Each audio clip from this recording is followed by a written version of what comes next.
Ooh, Chaos Warp. What are we Chaos Warping? He's Chaos Warping his own land, trying to get lucky. Let's see what he hits.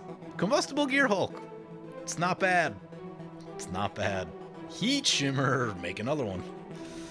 Make another one. 3 more chances for a board play. Today on Commander Replay, we take another look at General Ferrous Rokiric and find out, can we survive against this Rionya deck? Next on Commander Replay. I want to thank my awesome Patreon supporters. We have 2 new Patreon supporters in Justin Shaddix and Brandon Drennan. You guys are awesome. If you want to help support the channel and vote on which decks I play next, feel free to check out my Patreon at the link below. Welcome back, everyone. Playing some more General Ferrous Rokiric today. Take a look at this opener. One land and a thingy. That's probably not going to be good enough. Both of our wheels, weirdly. Let's mulligan that. Into... So slow. So slow. Probably going to go to 6. I mulliganed to 6 in the last game I filmed, and that worked out pretty well. I guess we're keeping this one. We have 4 lands. What don't we need?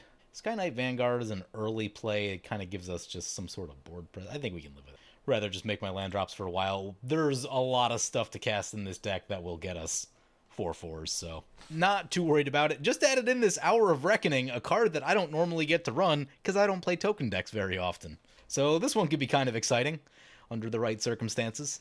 Oh god, Pauper's playing Rionya. I just learned today that that goes infinite with Combat Celebrant. Who knew? Oh, there's a Mana Crypt. That's going to speed us up a lot. Play this Mountain. They don't need to know that we have a Mana Crypt yet. Save ourselves some flips, things like that. I'm not expecting a wheel on turn 2. Signet for opponent, off of an Ancient Tomb.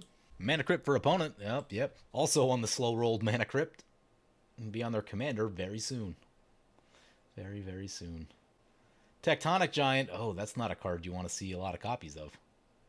Another Arcane Signet. You know, one of the things over the past couple years that's been really interesting is the printing of Arcane Signet and the enemy color talismans. It's really changed what's available for mana rocks at 2 CMC, because before that, in enemy colors you had a Signet and like Fellwar Stone, I think were both of your colored options, and then most of the other ones you'd run were colorless, and at some point I had to go through my decks a little bit and make sure that I was producing enough colored mana, and that's definitely a thing that I pay attention to now, because it is easy to run too many colorless sources in your deck, particularly when you start mixing them with your utility lands and stuff like that, and then you just get locked on colors. Like, we still don't have the colors to cast this Aurelia, so it's one of those things you want to watch out for. But yeah, Arcane Signet and the newer talismans really kind of changed the game, especially for enemy color decks. Anyway, we cast our commander. Rokiric is in. We don't have a red-white spell that we can cast yet, but we should run into one eventually. That's a Thran Dynamo, all the ramp over there. That'll be a thing. What I want to know is who's playing some group hug, because we need to look at some extra cards here. Feeling a little thin after the mulligan. War Room for opponent, I'm jealous. Yep, here comes their commander. Gonna be getting some copies of Tectonic Giant. That seems good. Is this a next turn one? That is a next turn one, wow. Or they could just go damage and really melt the table. We're 2 turns away from this Hour of Reckoning, which is unfortunate. Unless we catch something cool off the top. There's a duplicate for opponent and a Soul Ring. Oh my god, all the ramp. It's not good. It's not good. Exiles Tectonic Giant. Exile 2 lands as their other cards that they can't play. Road. Search your library for a basic land. Put it on the battlefield tapped. Yep, more ramp for opponent. There's probably a Zealous Conscripts in this deck, so leaving Homeward Path up might be a really good idea. Tails in the Mana Crypt. Lost the flip. Hazoret's Monument is a card that we can hopefully do something with. Play the Homeward Path in case of a wheel. Get the Hazoret's Monument into play. And now, as soon as we cast a creature, we can hopefully do things that matter. I'm not going to attack anywhere. I know we could poke. I mean, look, we're not going to block with this thing, but I think Pauper is going to supply plenty of aggression without us making enemies at the table. Yeah, Rionya plus 1 creature is just so threatening. There's a Solemn Simulacrum for opponent. That's a great one to get down right here. One thing to mention is the colored cost reduction cards, so the 2 monuments and the 2 medallions, are really good in this deck. The medallions are unfortunately pretty expensive. The monuments are very cheap, though, because most of your deck is multicolor, so having 1 down means it's like most of the cards in your deck. Keeper of the Accord, also jealous. We could use that kind of value right now. We are not generating value in this moment, which is kind of an issue. If someone else wheeled, it would not be the worst thing for us. But I don't know, Pauper's going to have a lot of cards that he can choose to play, so While that's going on, let's take a read of our commander. It's General Ferrous Rokiric, 3 mana for a 3/1, hexproof from monocolored. Whenever you cast a multicolored spell, create a 4/4 red and white golem artifact creature token. Yep, it's pretty cool. I've been tinkering with this one in paper a little bit. There's a lot of great card choices you can run in this deck. It's surprising how many good red-white cards there actually are, and how well they work with this commander. Opponent's going to exile our commander. Yeah, I was worried about that.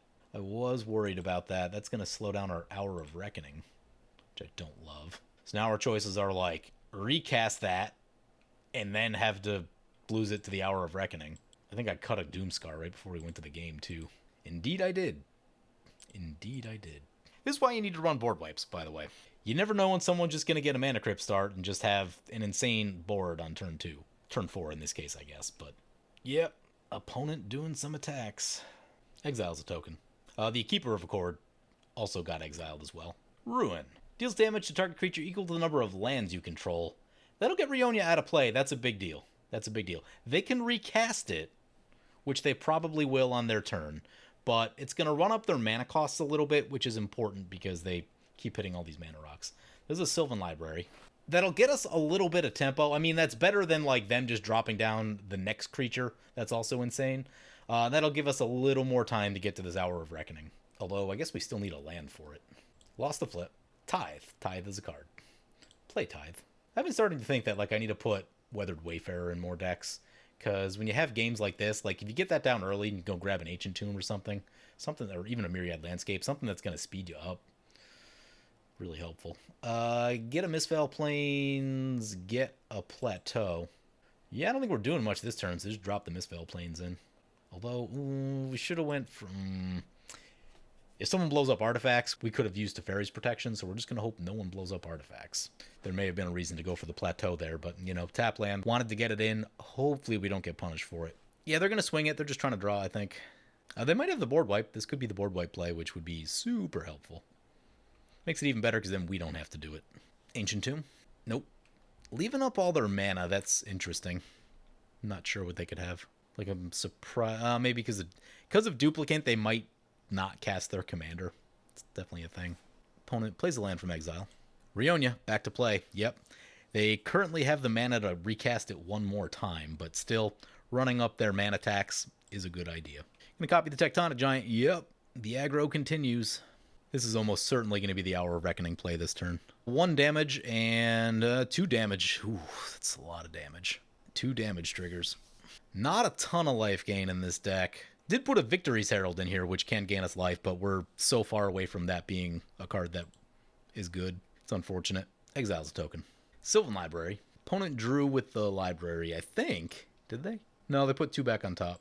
I would have drawn with the library. I mean, I guess they can see what they have. I don't know what they have, but if it's just lands, then, you know. Tails won the flip.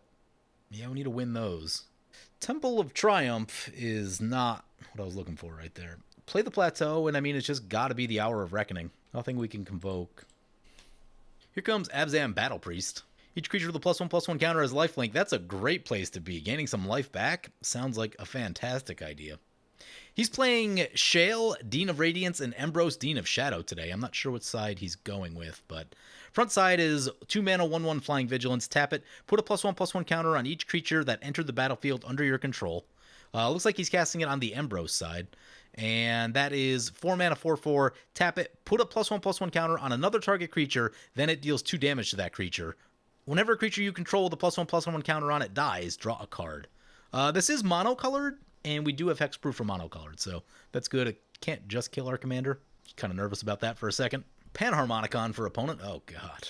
Delta's going to flash in a Sweet Gum Recluse. Yep, Cascade. Into a counter spell. We countering the Panharmonicon?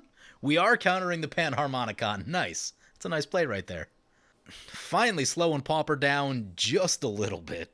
We're still going to be in slow motion for another turn or two here. So far, I'm planning play the tap land, cast Rokiric, sit on Teferi's Protection is what I've got planned, and then probably loot a land away. That's an Inferno Titan. That's a problem. That will make us die very quickly. Can do 2 to the Battle Priest and 1 to their face. Yep. At least the Panharmonicon is down. Do have hexproof from monocolored once again. Be relevant against the Inferno Titan. Justice Strike would be a decent pickup for us. Could cast our commander and then shoot the Inferno Titan, and then kind of throw opponent off their game there. That's a Field of the Dead. Watch out for that. Sunbird's Invocation. Ew. Well, that might get them focused a little bit. Anything that'll get attention off us. Brings it back to our turn. Won the flip. Yep, need to keep doing that. Balefire Liege is a magic card. Notably, one that can gain us life. Yeah, we're going to need that. We are going to need that. So I think we go for our commander first. Yeah, our commander's got hexproof for monocolor, which is nice. So play the Temple, because we'll get to scry and see what's on top if it's worth looting with Hazard's Monument. Thran Dynamo. Kind of worth looting. Yeah, we'll leave that right there. We do need that ramp, I think. Cast our commander. We'll loot this land. Then we'll sit on Teferi's Protection. Make sure our stuff survives, because we need our stuff to survive. We also need to survive. Lots of surviving to do.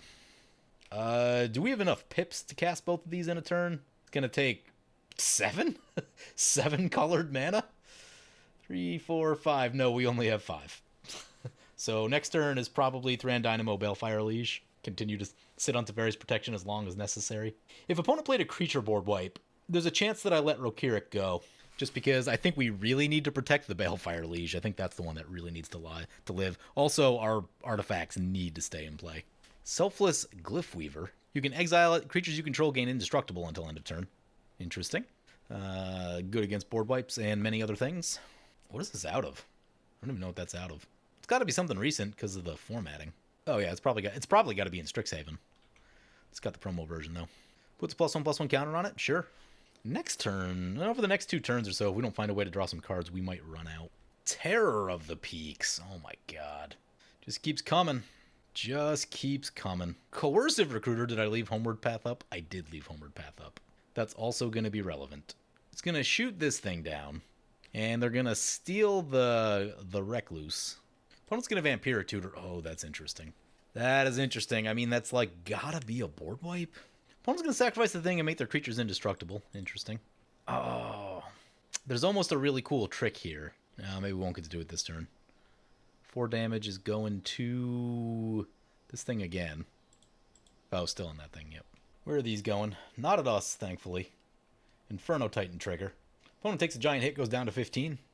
We could have saved them 3 damage, but I don't want to risk tapping out for Teferi's. We don't have to. Sylvan Library. They need to get to a board wipe. Someone needs to cast a board wipe. We already cast one. He said he thought Hall of Oracles was instant speed. It is only sorcery, and only if you've cast an instant or sorcery this turn. Plea for power. Cards is the safest bet here. I was almost thinking, like, what if we gave him a turn, but with the Sunbirds in play, that's a little too risky. Come on, Sunbirds into board wipe. There's always some chance you, oh, that's a Beast Within. Gets rid of the Inferno Titan. You know, Inferno Titan may not have even been the scariest one. Terror of the Peaks is still a real problem. Is there a dice trigger on there? Oh, creature enters the battlefield. Ugh, because they get a token. It's going to shoot him in the face. I'm going to go Knowledge. They draw 3 cards. Got 4 mana left. Signet. Oh, that's a Blasphemous Act. He got there. Nice. I think I'm going to hold it to Fairies. I think that makes sense. Would I like to keep our commander? Yeah, but we're going to need to keep this stuff more. What's our commander going to be now? Ooh, into a Teamer Ascendancy? It's pretty good. It's pretty good. Back to the command zone. Could use like a Gift of Estates so that we could loot more with the Hazard's Monument. Well, we're not just dead. Finally slowed Pauper down a little. Means back to our turn. Let's keep going. Tails. Won the flip. That's 3 in a row, I think. There's a Plains. Okay. Lands are decent. Play the Plains. Get the Thran Dynamo. I don't think we're going to need the Homeward Path this turn, hopefully. Thran Dynamo. The question is, can we afford to tap out this turn? Like, we probably shouldn't, but I think I'm actually going to get the Balefire Liege first because we can get Aurelia and Rokiric in the same turn. We don't have the pips to get Balefire and Aurelia in the same turn. So I think I'm actually going to go that way about it. Hazard's Monument, we are not going to be looting today. Those cards are really good. Kind of a nail-biter. Pauper's got us on the edge of our seats. Everyone's life total's super low but his. You got to Sanguinate for a whole bunch? Because that's a thing. Does look like an X spell. Blot Out the Sky. Create X 2/1 white and black Inkling creature tokens with flying. If X is 6 or more, destroy all non-creature, non-land permanents. That would be our artifacts. That means Teferi's Protection. Yeah, this is a really good card. No, it doesn't hit creatures, though. We gain 3 life. That's something. And we peace out. 3 really good artifacts right there. That's unfortunately a lot of 2/1 flyers. That's not the easiest thing to deal with. Opponent's going to put a counter on one of them. Oh, Ween said don't play anything. Yep, was letting us know what's coming. But we had a lot of artifacts in play already, so. Burn the Teferis we did. We cut down Pauper's mana. Now he might actually struggle to cast things a little instead of just getting all the biggest, baddest creatures available to that deck on turn 2. Yeah, he's got to draw a card. All right. Slowing him down. Now there's time for these to take over. We're going to want to find a flyer of our own. One that wouldn't be... Some of our flyers wouldn't be terrible in this situation. We take a peek over. Firemane Avenger, one that I'm trying to get going. Zoom button's still not working today. Aurelia Exemplar, decent blocker. Aurelia we already have. Victory's Herald would be good because of the lifelink and the flying. So we got a couple things. Gisela is also, incredibly good. There's a couple things we could hit that would be really nice. Do need one of these red decks to play a wheel, though. We need to draw more cards. Opponent's gonna... You find some prisoners. Exile the top 3 cards of target opponent's library. Choose one of them. You may cast it. Choosing Weens. Okay, not choosing us. Still. They get access to things outside their color. Could be interesting. Until the end of your next turn. It appears to be a land. Tireless Provisioner. Landfall, create a food token or a treasure token. Both are good. Food is good here because everyone's life is super low. Probably a little bit better than they normally would be otherwise. Yep, they landfall. Elixir of Immortality. Yeah, more life gain. Why not? Shuffle your graveyard in also. Brings back to our turn. Mana Crypt. Let's stay on Tails. It's been 3 in a row. Tails? On the flip. 4 in a row. Nice. Into a land. Maybe we loot the land. I think we loot the land. I like lands, but... Normally, I advocate making all the land drops, but, we have some mana right now. Mana isn't the biggest concern. I'll do this in the correct order, though. Let's get our commander first. Ooh, that's expensive. Balefire Liege, we gain 3 life. We can Dome Pauper for 3, and we can loot that land. Opponent's going to crack their elixir right here and gain some life and shuffle. Loot the land. There's the Firemane Avenger. Oh, we don't have haste. How do we get that haste? Both opponents are low on cards. Maybe we go for the Avenger first. Aurelia is the big play, right? People are going to take notice of Aurelia. Firemane Avenger is, cute. Yeah, I'm thinking that might be the way to go. People will perceive Aurelia much differently than Firemane Avenger. Plus, we leave Aurelia in the tank if we need it. Trigger all the stuff again. Balefire Liege. Dome Pauper in the face for 3. Rokiric makes a 4/4. Not going to loot. And auto-yield that. Because next turn, if this holds up, we Aurelia, and then... Might just be able to win the game from that spot. I don't know. Opponent's life totals are low, so having 2 combats like that seems pretty good. We're just going to hold the 2/4 back. Are we going to hold the 2/4 back? Those are all flyers. I'm not expecting anything crazy over there, so yeah, let's get Pauper. Pauper's turn. Had us fun in the beginning. Now it's all coming back on him. That's what happens if you get out to a fast start and your opponents have removal. If they don't have removal, you probably just win off that fast start. This is the crackback. Feeling all right. The question is, do opponents have removal? A board wipe would be catastrophic. Skyclave Shadowcat. Take a read of this one. 4 mana, 3/3. Sacrifice another creature. Put a +1/+1 counter on it for 2 mana. Whenever a creature you control with a +1/+1 counter dies, draw a card. Interesting. This is almost lethal on Pauper. See what he wants to do. Big attack over to Pauper. This is going to be a lot of his life. We got back to a moderately healthy 26. It was better than where we were. I think we were at 17. Or something like that. Something near there. Still a lot of ways to die from 26. But based on what's on board currently, that's 2 attacks instead of 1. So that's something. And if our stuff holds up, we can gain more life. 3 for the Aurelia and then 6 more. Off of 2 Firemane triggers. That's 9 life. It's not bad. This is a card I probably need to use a little bit more. Because things have gotten smaller and more efficient, doing 3 damage to a target kills a lot more things than it ever used to.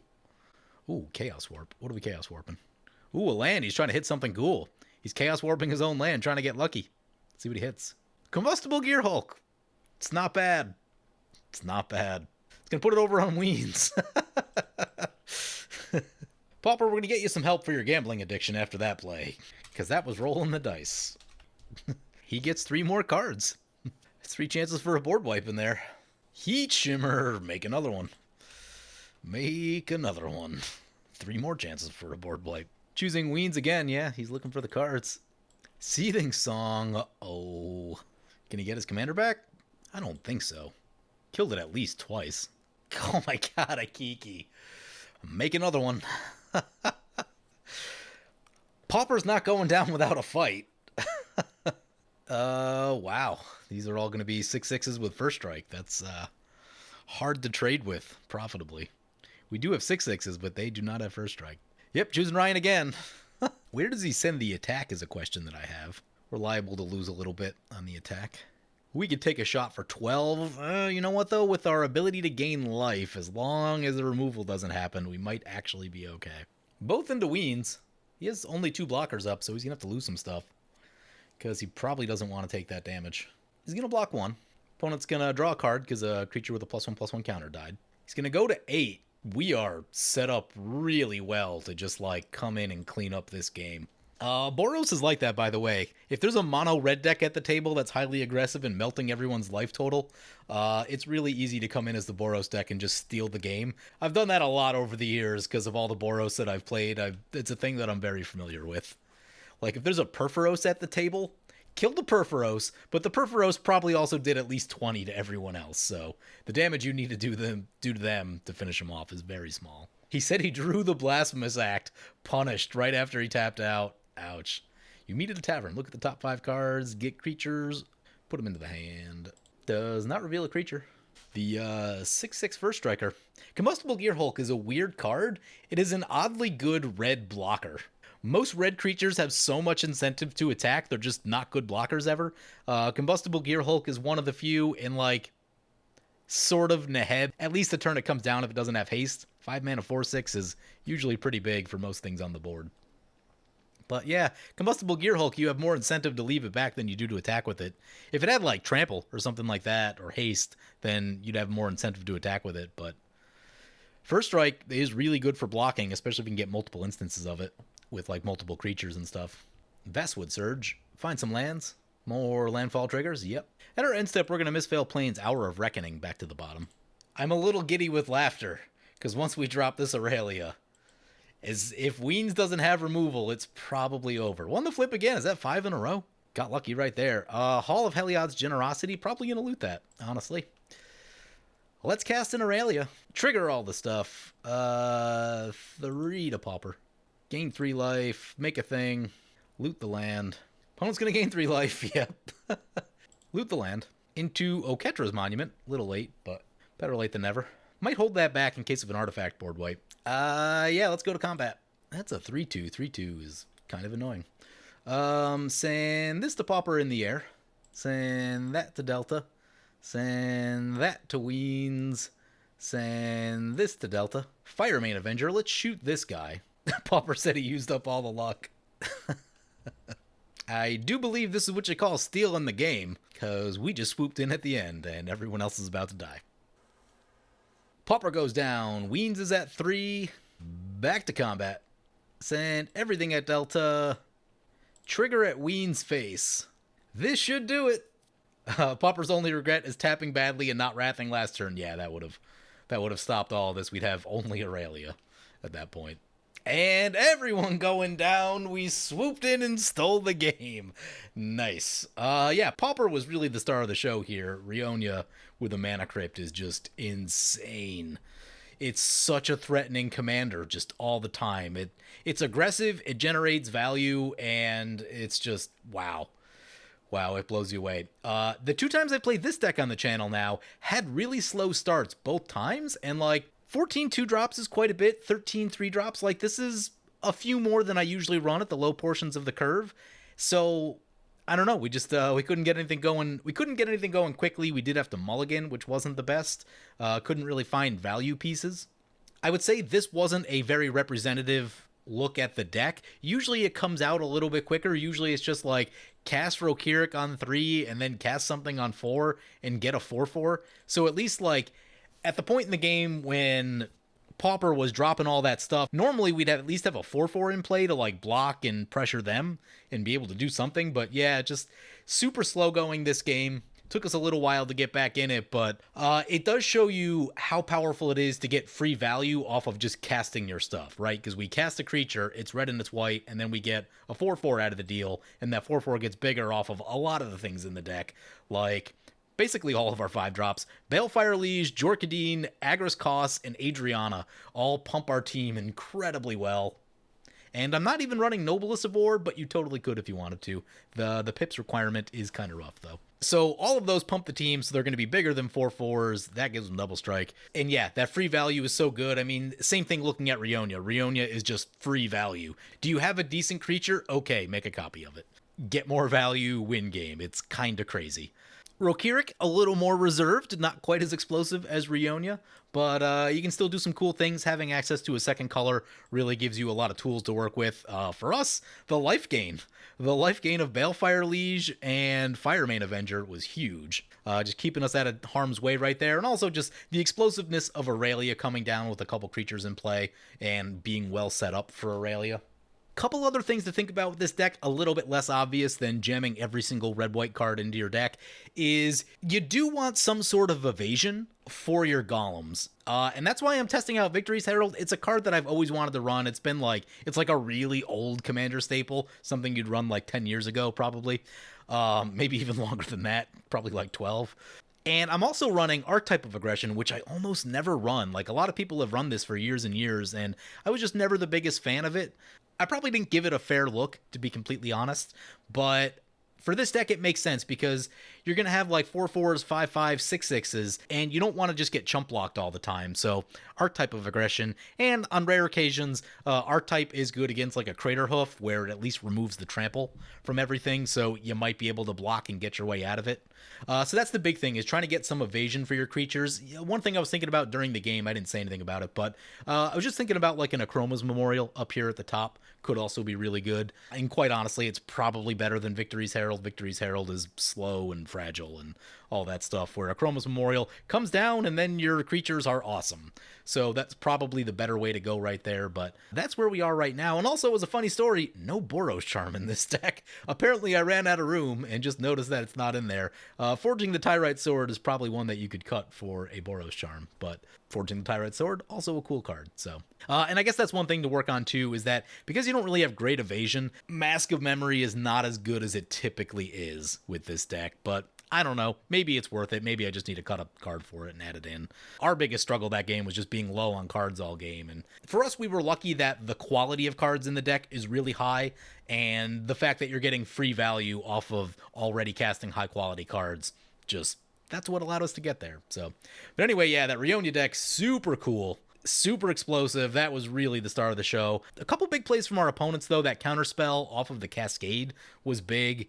And Ryan's, what is it, Blot Out the Sky, I think is the name of the card. That card's really good, and that slowed everything down, blew up the mana rock. We were lucky to Fairies Protect when that happened. Also, Guardian of Faith, I think really good for this deck, because you want to keep your creatures alive. Eerie Interlude and stuff like that isn't going to save your tokens. Guardian of Faith, a nice one for this deck just because it can save the tokens.